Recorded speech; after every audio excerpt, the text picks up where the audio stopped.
Je vous dis bien humblement aujourd'hui que je ne sais plus par quel bout prendre les enseignements que je voudrais vous adresser sur cette chaîne.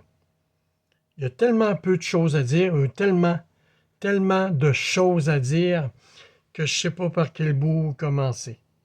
Quelle est mon audience ici? Vous êtes quelques-uns qui me suivez. S'il vous plaît, ça me ferait plaisir que vous m'écriviez et de ne pas attendre que je jette un pavé dans la mare. En effet, est-ce que c'est utile de jeter un pavé dans la mare? Mes vidéos les plus fortes ont été quand je parle d'un Jésus dont on a gommé les réalités historiques. Ça, j'ai eu beaucoup de réactions sur je pense, une ou deux vidéos que j'ai fait que j'avais intitulé le Jésus Walt Disney, celui qu'on a bonifié, celui qu'on a rendu très beau, les cheveux longs, les yeux bleus, blancs, un Jésus américain, genre. Et l'autre vidéo, l'autre sujet qui a enflammé ma chaîne, que j'ai eu le plus de commentaires, bons ou mauvais, mais souvent des flèches, c'est celui sur le suicide assisté. Et comme quoi, je dis que le suicide assisté ou l'euthanasie ou tout ça, c'est la même chose.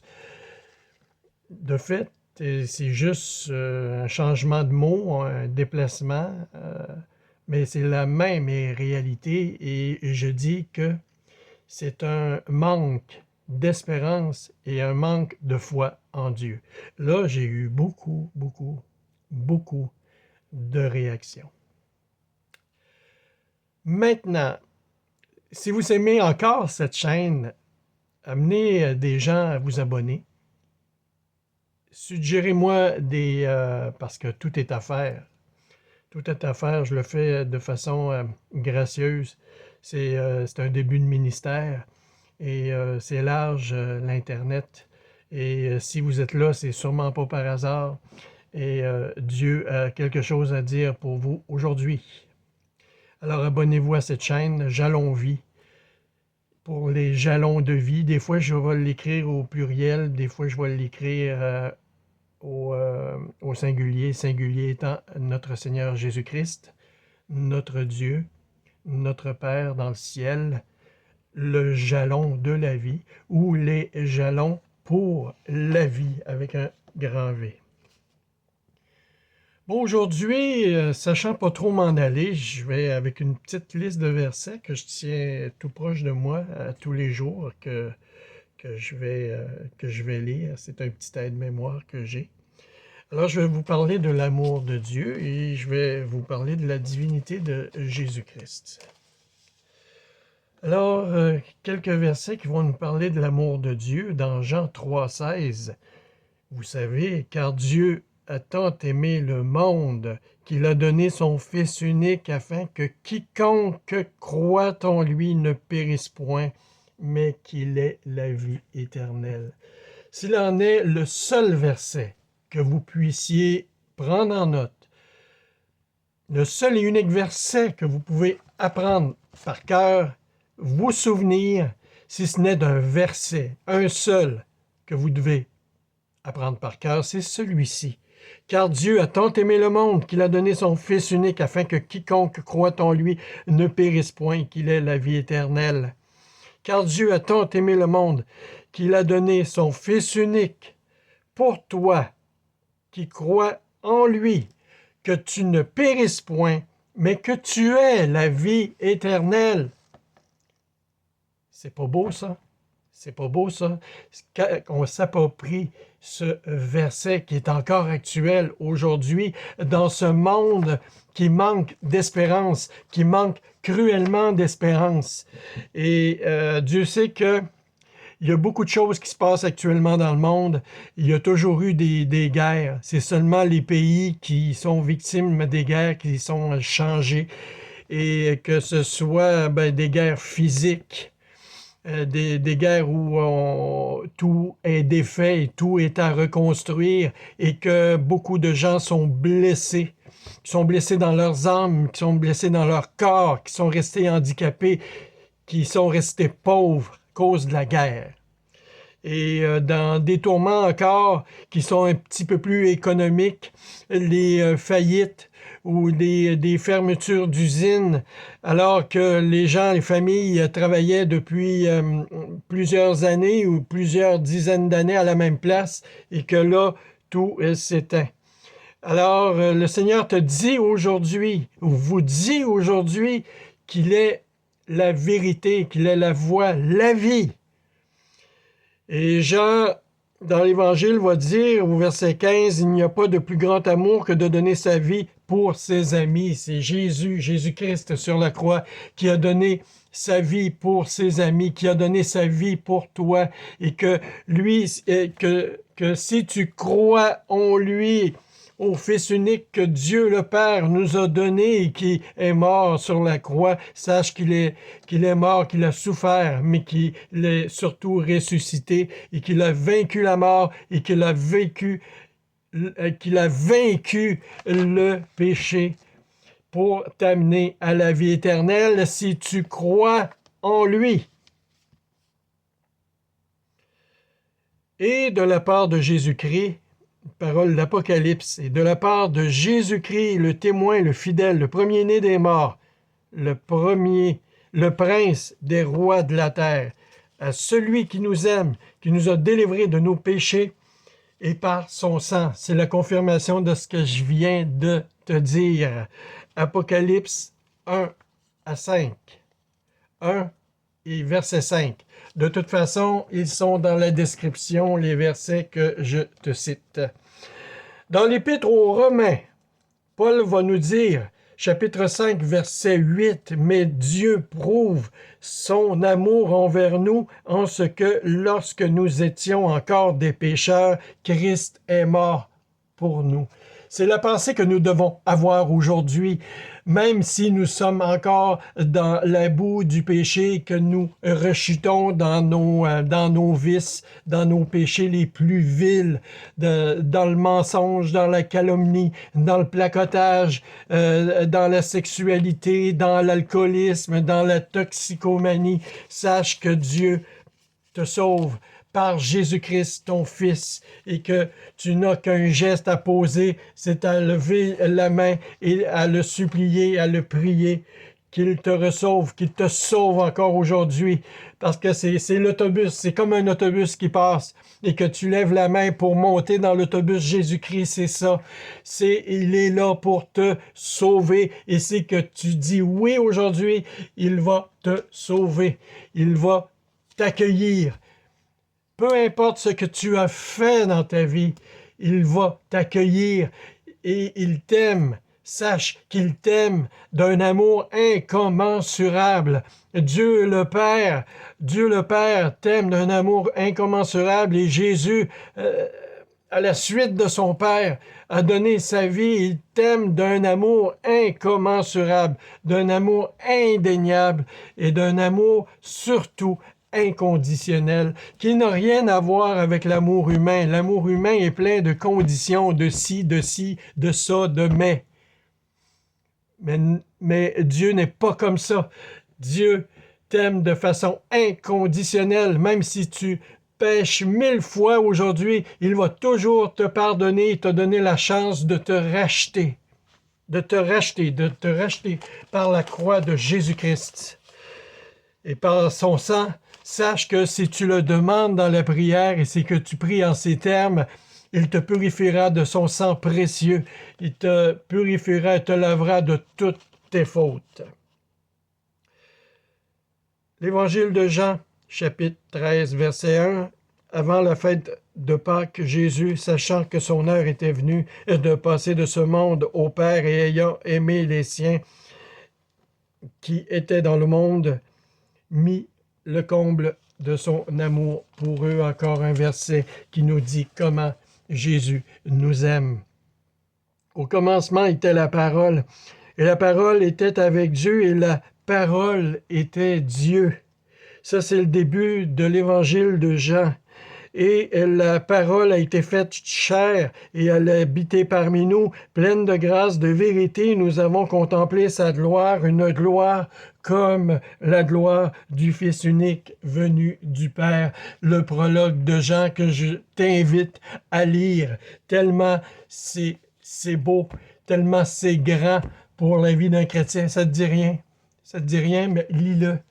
Tu vas voir que ton cœur va s'allumer.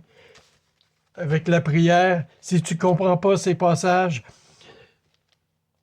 demande à Dieu s'il existe. S'il existe, il va se manifester. Manifeste-toi, Seigneur, si tu existes. J'ai entendu quelques témoignages de conversion où les personnes me disaient que c'est en lisant le prologue de Jean et en priant ainsi qu'ils ont vu cette lumière, cette parole de vérité, cette parole de vie qui s'installe dans le cœur. Dans la première épître au Timothée, et sans contredit, le mystère de la piété est grand, celui qui a été manifesté en chair, justifié par l'Esprit, vu des anges, prêché aux gentils, au monde païen, c'est-à-dire qui sont non-juifs, cru dans le monde, élevé dans sa gloire. C'est encore un témoignage de la grandeur de Christ. L'Évangile de Matthieu nous dit, tout cela arriva afin que s'accomplit ce que le Seigneur avait annoncé par le prophète. Le Seigneur, le Père Tout-Puissant, l'Éternel des armées, voici, la Vierge sera enceinte, elle enfantera un fils, et on lui donnera le nom d'Emmanuel, ce qui signifie Dieu avec nous. C'était l'autre nom, l'autre vocable de Jésus-Christ. Jésus, Emmanuel, Dieu avec nous. Tel est son nom. Tel est son nom. L'Évangile de Jean, comme dernier verset pour cette capsule aujourd'hui, Jésus lui dit, « Il y a si longtemps que je suis avec vous. » Tu ne m'as pas connu, Philippe, parce que Philippe va demander comment, si tu dis que je suis le chemin, la vérité et la vie, si nous savons où tu vas, comment allons-nous savoir le chemin? Alors Jésus va dire, Philippe, celui qui m'a vu a vu le Père. Comment dis-tu, montre-nous le Père? Ne crois-tu pas que je suis dans le Père et que le Père est en moi? Alors quand nous parlons de Dieu, le Seigneur, Jésus, Dieu, le Seigneur, puis je vais faire un petit aparté après.